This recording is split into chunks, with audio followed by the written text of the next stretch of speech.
नमस्कार मंडळी, आजच्या व्हिडिओमध्ये आपण पाहणार आहोत पारंपरिक अशी सात्विक ऋषी पंचमीची भाजी। ऋषी पंचमीची भाजी ही अत्यंत सात्विक आणि शुद्ध अशी मानली जाते आणि ही ऋषी पंचमीच्या दिवशी बनवली जाते। ऋषी पंचमीची भाजी परंपरेने महाराष्ट्रात आणि विशेषतः स्त्रिया ऋषी पंचमीच्या उपवासाच्या दिवशी करतात। या दिवशी केलेली भाजी ही 55 प्रकारच्या पालेभाज्या आणि अनेक विविध प्रकारच्या भाज्या असे मिळून बनवलेली असते। पण काही ठिकाणी 55 पालेभाज्या किंवा भाज्या उपलब्ध नसल्यामुळे बहुतेक 5, 7, 9 किंवा 11 अशा जितक्या पालेभाज्या मिळतील त्या एकत्र करून भाजी बनवण्यात येते। इथे मी घेतलेले आहेत काही भाज्या आणि पालेभाज्या, जसं की लाल माठ, अळू, मका, भेंडी, पडवळ, भोपळा, दोडकं आणि हिरव्या मिरच्या। इथे आपल्याला करायचं काय तर सगळ्या ज्या पालेभाज्या आणि भाज्या आहेत त्या व्यवस्थितरित्या आपल्याला धुवून कापून घ्यायच्या आहेत। इथे तुम्ही बघू शकताय मी अनेक अशा भाज्या घेतलेल्या आहेत आणि मुख्यत्वे या भाज्या अशा पद्धतीत घ्यायच्या असतात जिथे आपल्याला बैल जो असतो, आपला जो शेतकऱ्याचा मित्र असतो, त्या बैलाचा वापर या भाज्या उगवण्यासाठी केलेला नाहीये। अशा भाज्या आपल्याला इथे घ्यायच्या आहेत भाजी बनवण्यासाठी। म्हणजे तिथे बैल वापरला जातो, ज्या ठिकाणी बैल नांगरतो किंवा बैल शेतीसाठी मदत करतो त्या भाज्या आपण ऋषी पंचमीच्या भाजीमध्ये कधीच घेत नाही। इथे मी काही घेतलेल्या आहेत भाज्या, त्या मी कापून घेते आणि विशेषतः पालेभाज्या मी आधीच धुवून घेतलेल्या आहेत आणि त्याच्यानंतर मी त्या कापणार आहे।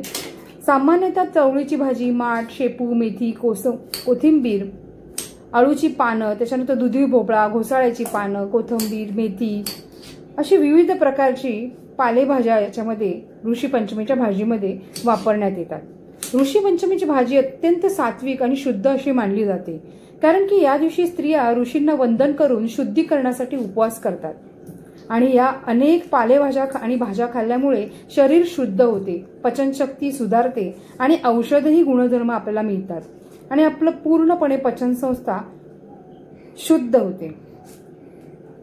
आपल्याला करायचं काय तर प्रथम मी इथे हिरव्या मिरच्या घेतलेल्या आहेत आणि हिरव्या मिरच्या मी इथे या खलबत्त्यामध्ये ठेचून घेणार आहे, कारण की हिरवी मिरची खलबत्त्यात आणि स्पेशली जर तो दगडी खलबत्ता असेल तर त्या दगडाची चव देखील त्या मिरच्यांमध्ये उतरते असं मी स्वतः निरीक्षण केलेलं आहे। कारण की मिक्सरमध्ये बनवलेली मिरच्यांची पेस्ट आणि दगडाच्या खलबत्त्यामध्ये बनवलेली मिरच्यांचा पेस्ट त्याच्यामध्ये खूप चवीमध्ये खूपच अंतर असतो, हे तुम्ही नक्कीच स्वतः अनुभवून घ्या।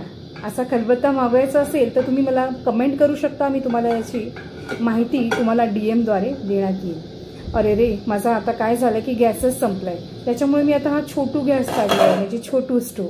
अतिशय चांगला चालतो हा स्टोव, म्हणजे अगदी गॅस संपला आणि आपल्याकडे सिलेंडर नसेल तर अगदी कपाटामधून हा छोटू सिलेंडर बाहेर येतो आणि त्याच्यामध्ये मी माझं जेवण करत असतो।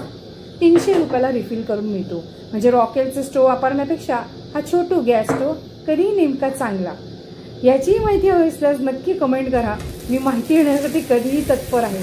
तर प्रथमतः मी इथे पॅन घेतलेला आणि त्याच्यामध्ये ह्या पालेभाज्या मी इथे टाकत आहे। ऋषी पंचमीच्या भाजीची स्पेशालिटी आणि खासियत अशी आहे की याच्यामध्ये कुठल्याही प्रकारचे मसाले, हळद किंवा फोडणी घालत नाही, तर ते शुद्ध आणि सात्विक अशी भाजी आपल्याला करायची असते। त्यामुळे इथे फक्त हिरव्या मिरच्या आणि इथे आपण ॲड करणार आहोत मीठ, कारण की मीठ घातल्यामुळे जरा लवकर भाजी शिजेल आणि इतकी भाजी दिसते ना ती अगदी वाटीवर भाजी दिसायला लागेल थोड्या वेळाने। तर मी आता इथे झाकण लावून ठेवते, कारण की पालेभाज्या कधी उघड्या शिजू नयेत, त्याच्यावरती झाकण लावावं जेणेकरून त्याच्यातले जे जीवनसत्व आहे ते वाफेद्वारे उडून जाणार नाही। हे तुम्ही नक्कीच शिकलं असेल पुस्तकामध्ये, शाळेत, मी आता रिपीट करते ते। तर ह्या इथे भाज्या शिजलेल्या आहेत आणि तुम्ही पाहू शकताय मगाशी इतकी भाजी दिसत होती आणि अगदी शिजल्यानंतर अगदी वाटीभर झाली ही भाजी। तुम्हाला जर चव आवडत असेल तुम्ही याच्यामध्ये गूळ टाकू शकता, जर तुम्हाला थोडंसं गोड करायचं असेल भाजी तर चिंचेचा कोळ वापरू शकता आणि तुम्हाला जर खोबरं आवडत असेल तर तुम्ही खोबरं याच्यामध्ये ॲड करू शकता। काही लोकांना शेंगदाणे आवडतात, म्हणजे काही कोल्हापूरची वगैरे मंडळी जी आहेत त्याच्यामध्ये शेंगदाणे घालतात, परंतु मला याच्यामध्ये खोबरं, शेंगदाणे किंवा चिंचेचा कोळ, गूळ टाकायचं नाही आहे, कारण की मला ते अगदी जे नॅचरल त्याची चव आहे तशीच चव मला इथे हवी आहे भाजीला। त्याच्यामुळे मी आता फक्त इथे पाणी ॲड करते आणि आपण मगाशी ज्या भाज्या धुवून घेतल्या होत्या त्या भाज्या आपण एक एक करून याच्यामध्ये आता आपण ॲड करणार आहोत। या आहेत सगळ्या भाज्या ज्या तुम्ही पाहू शकता, मका आहे, भेंडी आहे, तसेच ऋषीच्या भाजीचे देठ आहेत लाल रंगाचे, भोपळा आहे, पडवळ आहे, सर्व काही भाज्या याच्यामध्ये आहेत। त्या तुम्ही जितक्या उपलब्ध होतील तितक्या घेऊ शकता। फक्त घेताना विचार करायचा की ज्याने बैल म्हणजे बैलांनी नांगरलेलं नाहीये ते शेत किंवा त्या बैलाचा वापर केलेला नाहीये भाजी पिकवण्यासाठी, ती भाजी आपल्याला स्पेशली आपल्या इथे घ्यायची आहे। मी इथं झाकण लावून इथे थोडंसं शिजवून घेते ही भाजी आणि तुम्ही पाहू शकता भाजी अतिशय छान अशी शिजली आणि याच्यामध्ये कुठलाही हळद किंवा रंग किंवा मसाला पण ॲड केलेला नाही। जे काही रंग आहेत ते नॅचरल, त्याच्यामध्ये जे नैसर्गिक रंग ज्या भाज्यांचे आहेत तेच याच्यामध्ये तुम्हाला दिसून येत आहेत आणि अतिशय सुंदर आणि सात्विक अशी भाजी आली आहे। कारण की याच्यात फक्त मीठ आहे आणि हिरवी मिरची आहे। मला बाकीचे फ्लेवर त्याच्यात ॲड करायचेच नव्हते कारण की अशीच छान लागते ही भाजी, अगदी नॅचरल।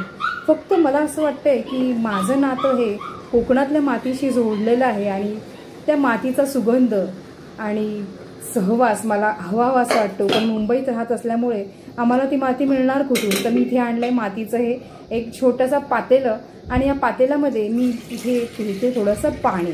आता हे पातेलं मातीचं आहे आणि जेव्हा गरम होईल तेव्हा त्या पाण्याला पण एक सुगंध येईल त्या मातीचा आणि या भांड्यामध्ये मी या ज्या ऋषीच्या भाजीला दम लावून घेणार आहे। दम मारणे म्हणजे काय, तर मी इथे भाजी जी आहे एका छोट्याशा अशा पातेल्यामध्ये काढते आहे आणि ती भाजी मी इथे या मातीच्या पातेल्यामध्ये ठेवणार आहे, जेणेकरून त्या वाफेद्वारे तो मातीचा जो सुगंध आहे ना, तो सुगंध या भाजीला येईल आणि अतिशय सात्विक ही भाजी होईल।